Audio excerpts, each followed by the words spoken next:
Welcome to The Right Focus, a podcast for writers, newbies, and veterans, and everyone in between. We're hosted by M.A. Lee with the assistance of Remy Black and Edie Rooms, all from Writers Inc. Books. Our focus is productivity, process, craft, and tools. Each episode lasts as long as it takes to fix a quick dinner, drive a short commute, or take a brisk walk.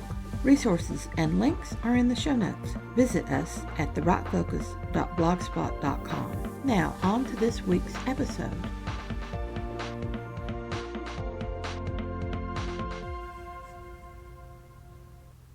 Into August and the last month of the Summer Writing Challenge with week 10, although our interviews will stretch 2 weeks into September. Delia Pitts gives us a wonderful interview. She has tons of fantastic information to share with us. We're thinking cocoons in the opening quick tips. It's always wise for writers to think in metaphors, don't you think? My check-in is all over the place as I'm finishing the rough and drafting the manuscript and working on this podcast all at once. Let's begin. Think cocoons is quick tip number 10. I had trouble starting writing today. The ideas weren't the problem. The starting sentences were. They didn't flow. I backed out, rewrote them, then decided to let the story steep for a while. I did a lot of little chores, some related to life, some related to writing. Life stepped in and distracted me for most of the afternoon. I knew what I had to write. I had my jot list. A jot list for me is a bare bones list of ideas to come next, based on what was in my brain at the end of my last writing session.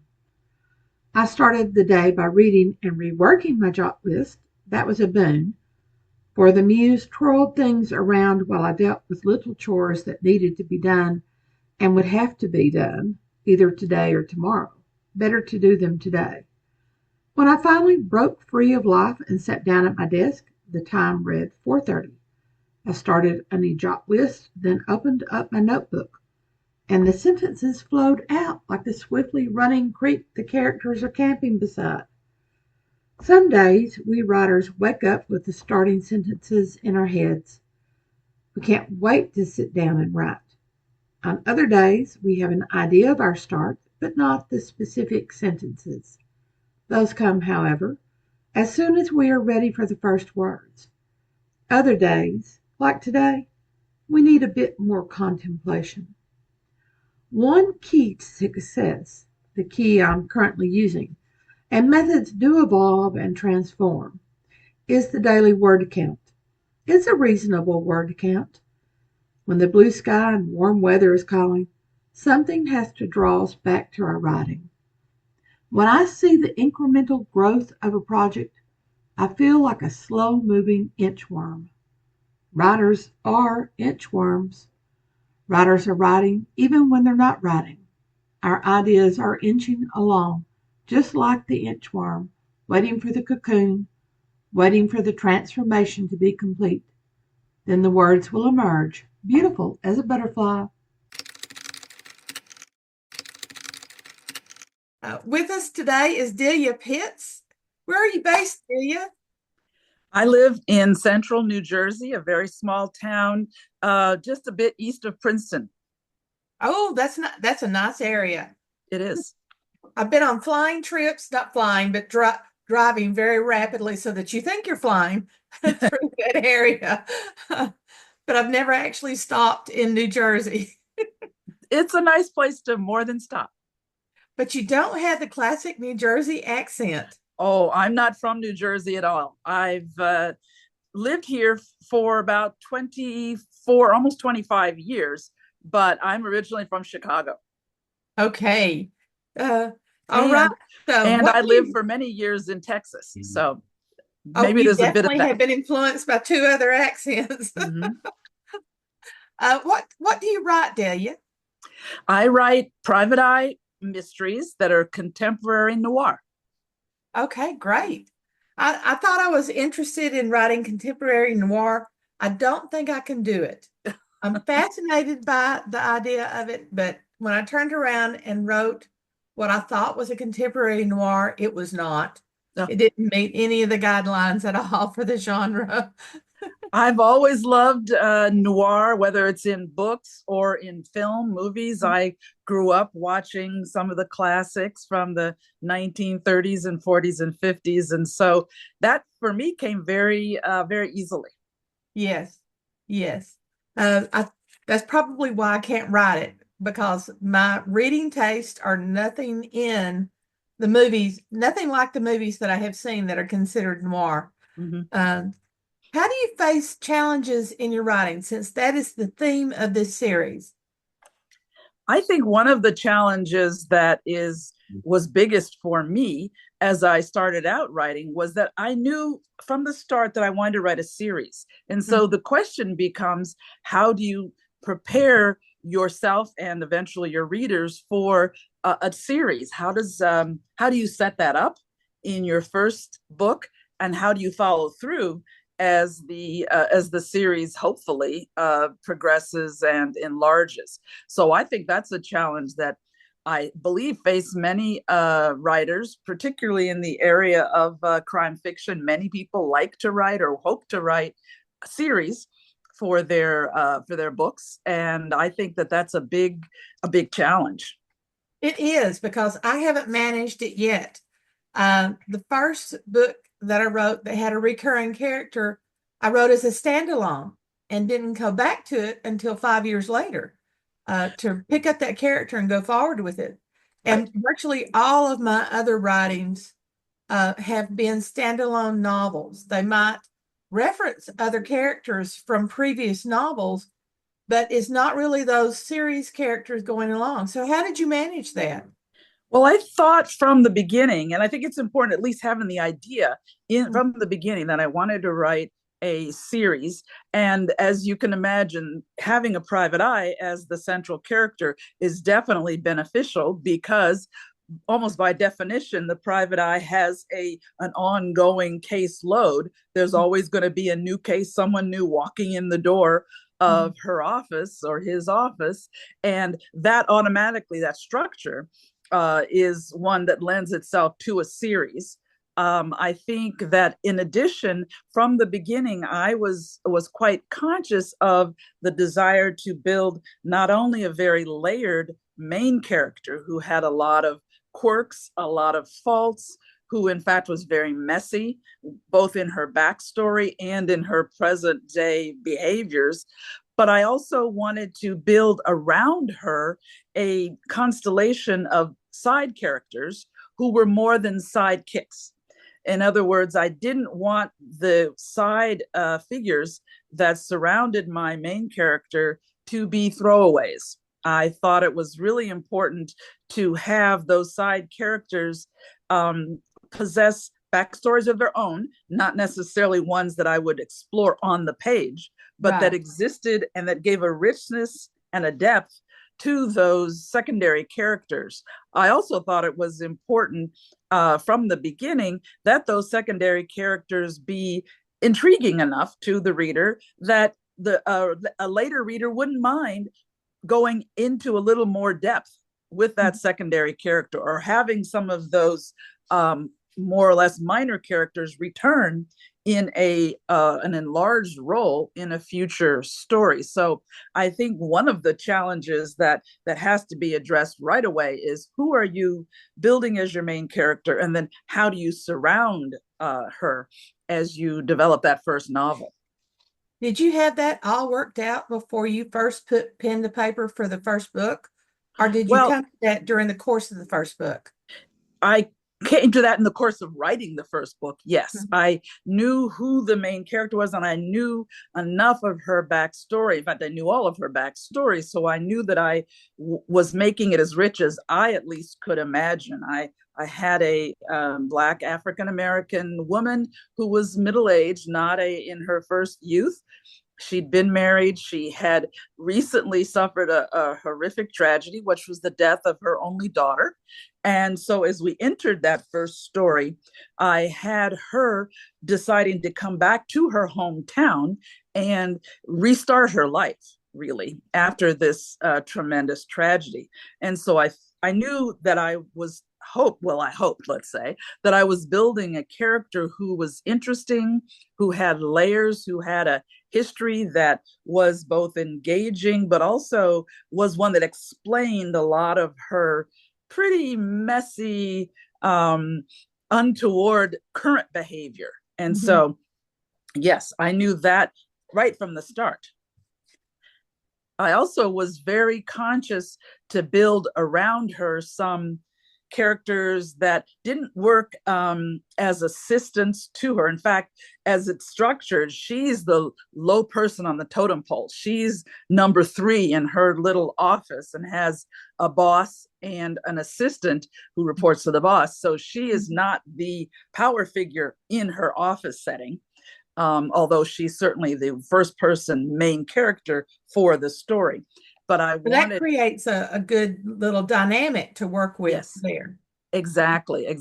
Where she's, as I say, she's a middle-aged woman. She's had a career in law enforcement. She's used to, if not being the boss, certainly used to being in command positions. And here she is right away, number 3. She's not in command of anything except her own self and to a certain extent her own time, but not even that. She also doesn't have a whole lot of money, so she's obliged to do the work that comes along, the casework that comes along, and it's not often pretty, and it's always a little dicey. Right. And I know when I was in the workplace, low man on the totem pole, I got all the grunt work, and everybody else got the work for which they received accolades. And I'm right. Going, I built that whole thing for them, and they're getting all the rewards. Exactly. And so I thought that was itself a challenge for her. Her name is Vandy Myrick. And that was a challenge for her to deal with switching or flipping status positions as she moved back home. Another challenge for her that I set up right away was that as this was her hometown, she came back more into the orbit of people that she had known in high school and actually even grade school. She came back into the orbit of her father, who in this case is confined to a care home. He has an advanced case of Alzheimer's, and she's the primary or the only caregiver. And so I thought that was also an interesting angle into the character. And I found ways to work him, that is her father, into the plot itself, not simply as an ornament, but as an increasingly key figure. What you've done here is very, very smart, very clever. I'm fascinated by it. I'm trying. Have you written things before this? Because the reason I ask is a lot of newbie writers come in and they make their protagonist all powerful, all strong, and they can do anything. And I'm going like that doesn't work out that way. No. And it particularly doesn't work out, I think, for characters that you hope to be central figures in a series. Because what you want to build, I think, the challenge for you as you're building your series is to develop 2 kinds of arcs. You want to have, of course, the arc for your present novel, that in the case of crime fiction, there's got to be a crime, usually a murder, then there's got to be an investigation, and then there's got to be a solution. And those are the parts that have to appear in your crime novel. That's the arc that has to guide that novel.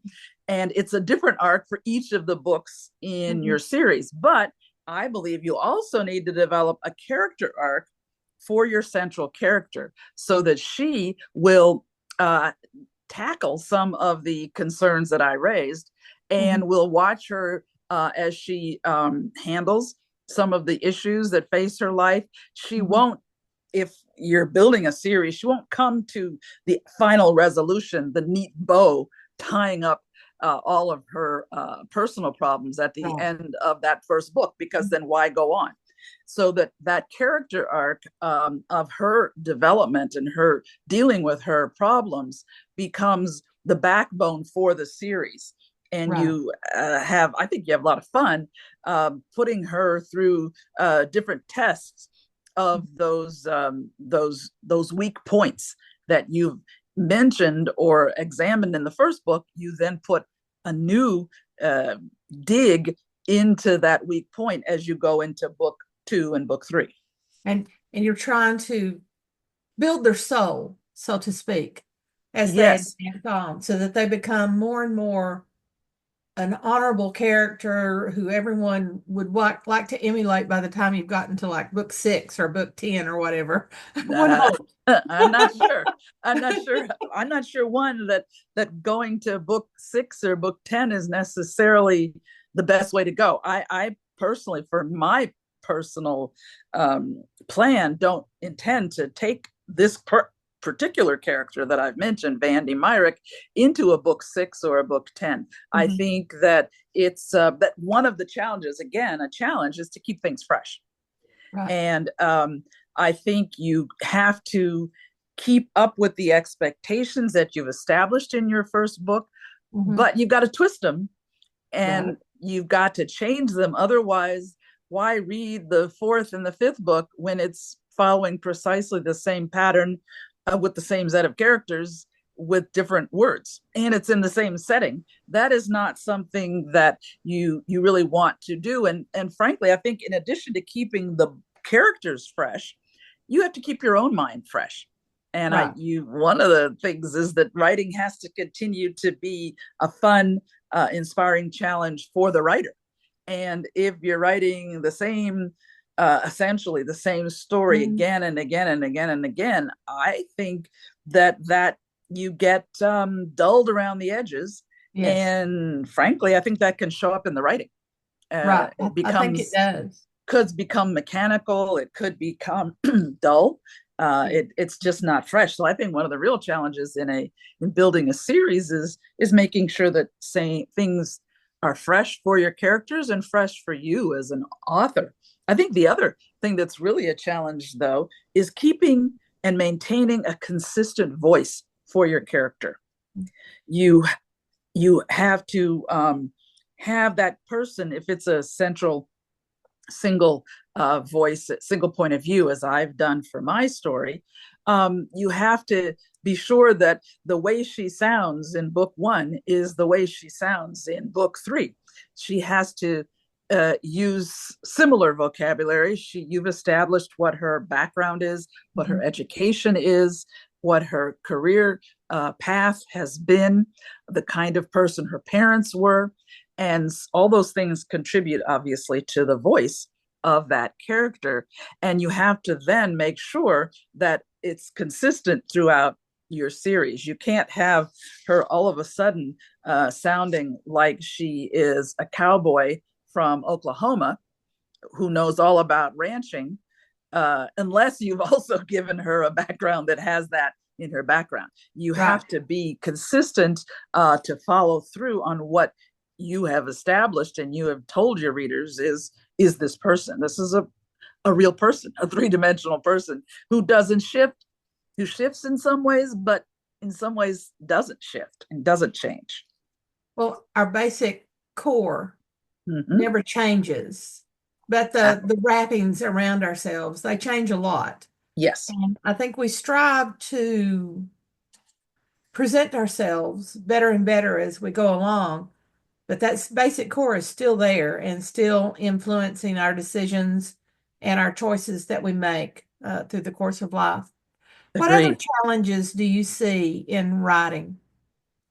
In writing a series, I would say particularly is world building. In other words, creating a setting for your series that, like the main character, is going to be multi-layered, is going to be multifaceted, that you know enough about the place where your story unfolds, that you can expand, even if it's in a small town, as my stories are, that you can then peel back and look at that setting from different angles and have it feel rich and new for each story. And so one thing, for instance, that I tried to do was that same setting, the same small town, but in the second book in the series, which does come out in this July, Death of an It'll fit called. right in with when your episode. The episode will come out right after the book. Okay, well, Death Because of I an think you're Ex. 1st of August. Okay, well, very good. Then people will have been able to pick that up already. I hope they do. But the thing that I tried to do there was move the setting into an elite private boarding school located in the town where my detective, Vandy Myrick, works. A different setting. She did not go to that school. She's not been in that school.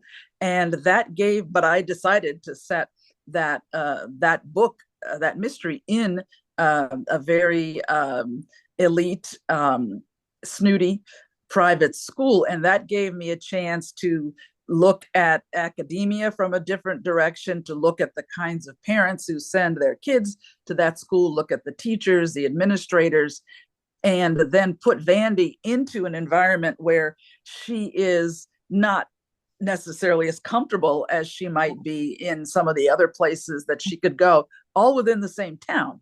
And so I found that was a way to do it. Another book that I'm working on, I'm moving again into a different setting. I'm looking at newspapers, and the small town newspaper, again, same environment, same small town, but getting a different angle on that town by picking different institutions or different sets of people, different classes of people, and addressing the way those classes and groups of people interact in that community. Right.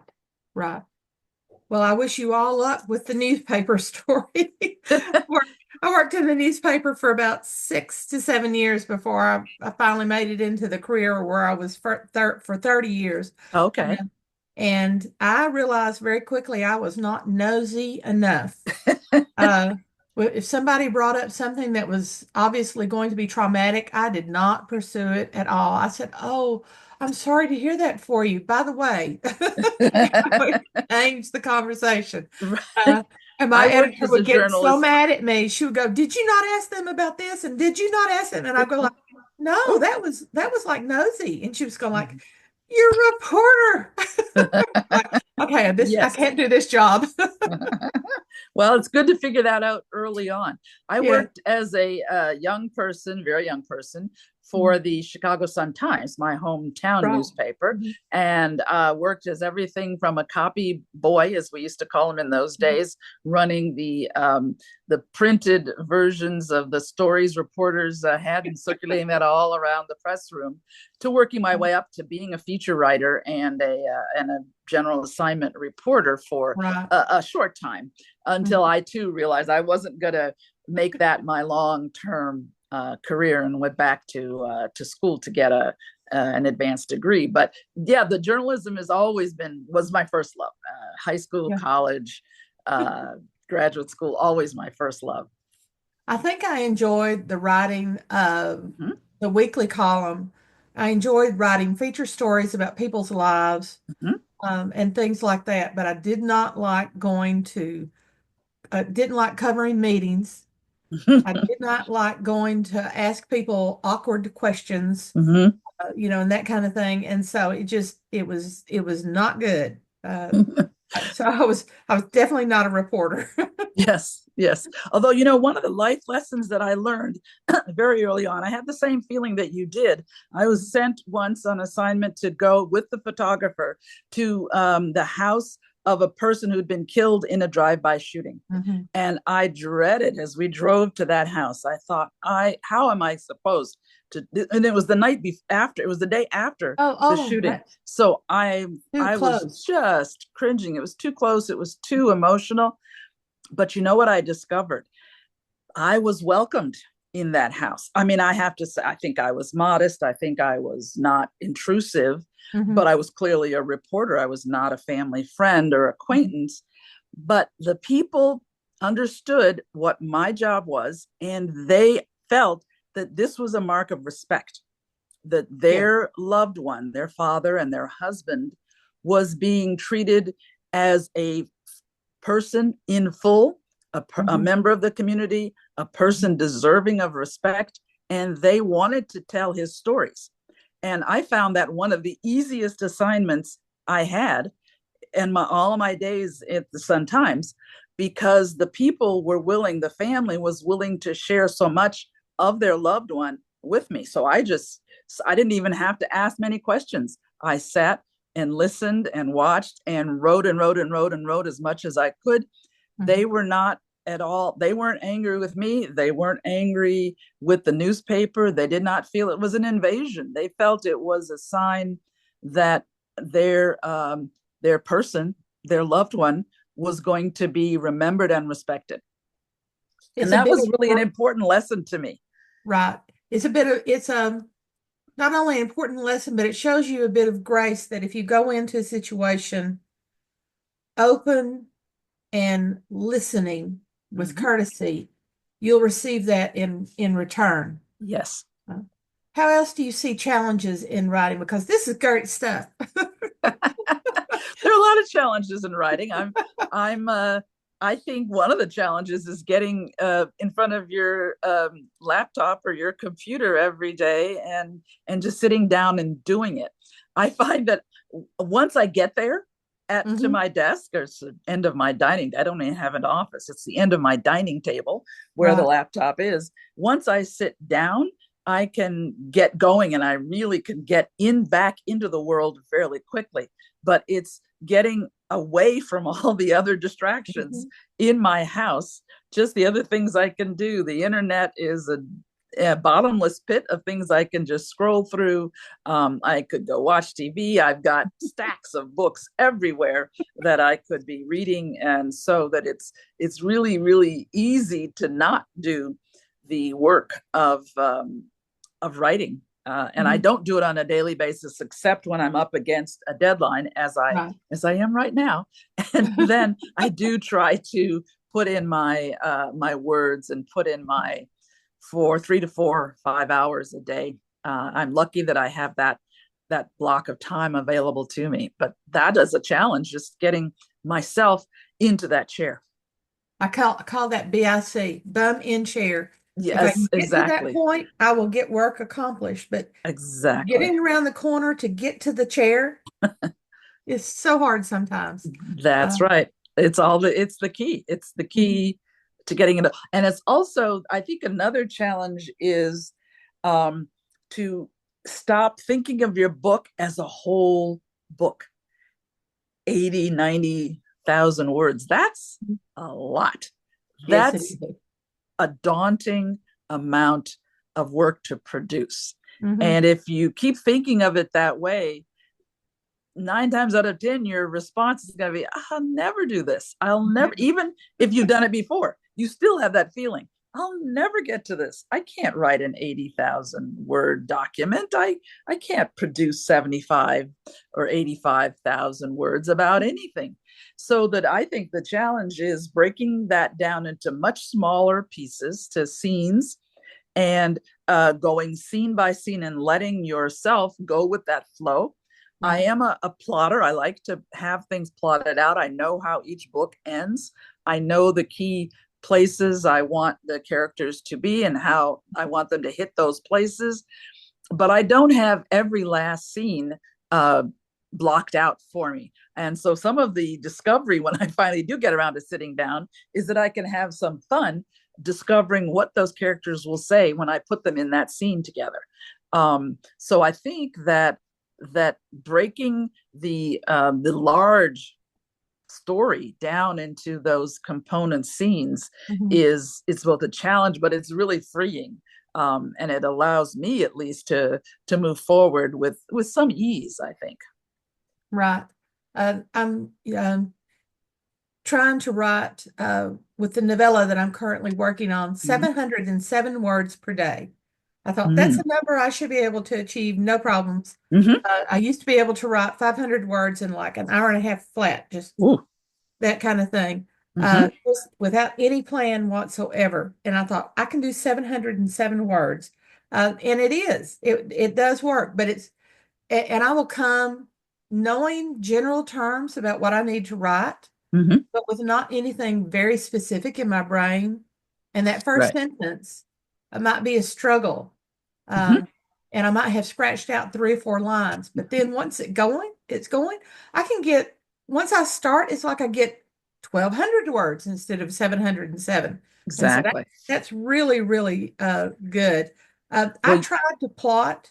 I tried yes. to be a plotter Mhm. uh, because everybody kept touting about how freeing this is to have everything planned, and you're just turning it into sentences.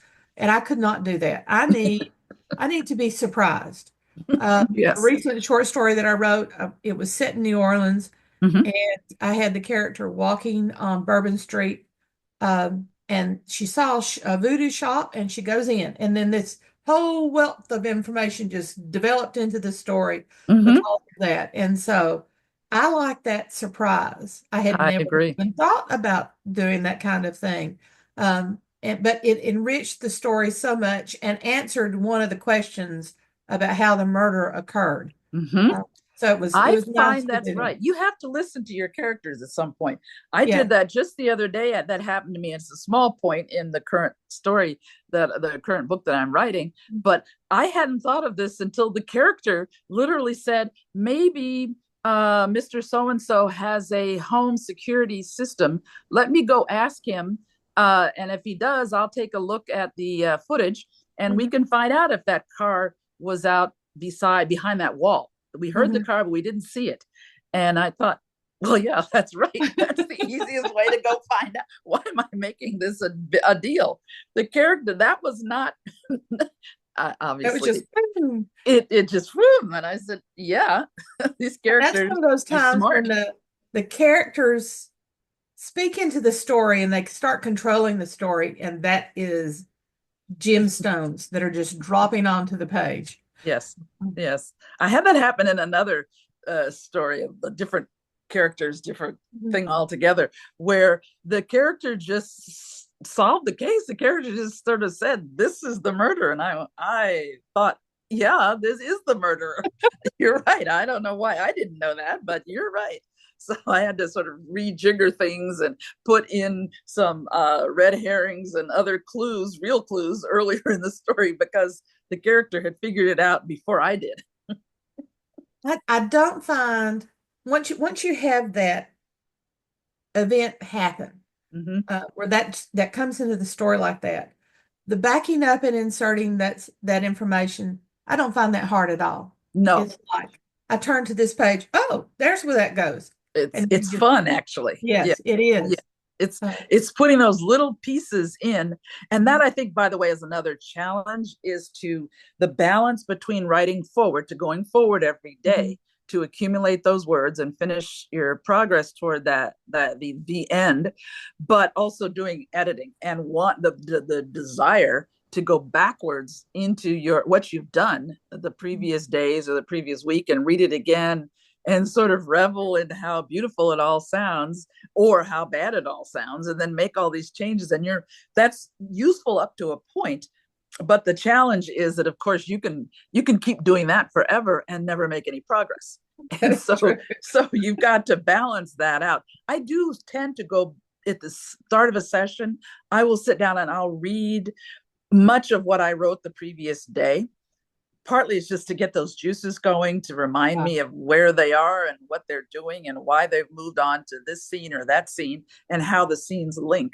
So I do think there's some value in reviewing at least where you start off. The other thing that I found useful is that as I finish that evening, that session, I will put a parenthetical paragraph. Sometimes it's not even in full sentences, where I list everything that's to come, Right. everything that's to happen, either if it's the next chapter or the next scene. And so when I sit down again, I've got a paragraph that may be 10, 12 sentences long of Mhm. all the things that I intend or intended to have next.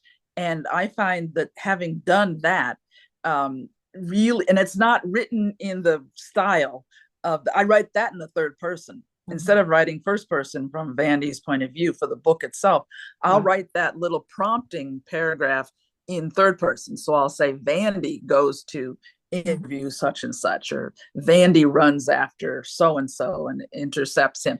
And so I'll write it in third person. It's not part of the story at all. It's my guideposts to Right. getting me back into the groove when I I have sit my down. little I have my little jot list. I'm going to have to cut you off because I just received a Zoom notification. You're running out of time.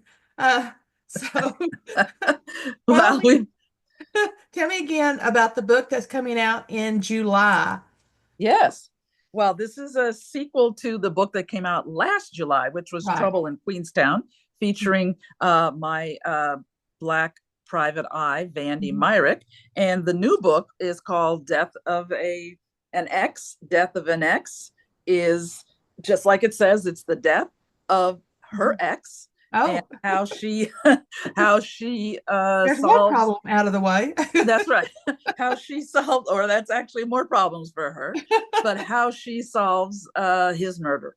And I'm really excited about it. I think it brings back a couple of characters from the first book in exciting ways. It brings her collaborations with new characters that we haven't met before. And as I mentioned earlier, she dives into a very dark academic world in this small elite private academy where much of the action and the characters live.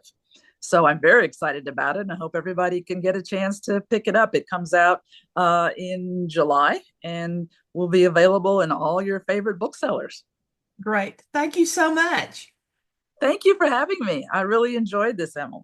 I did too. This was great. This was fun. Good thing.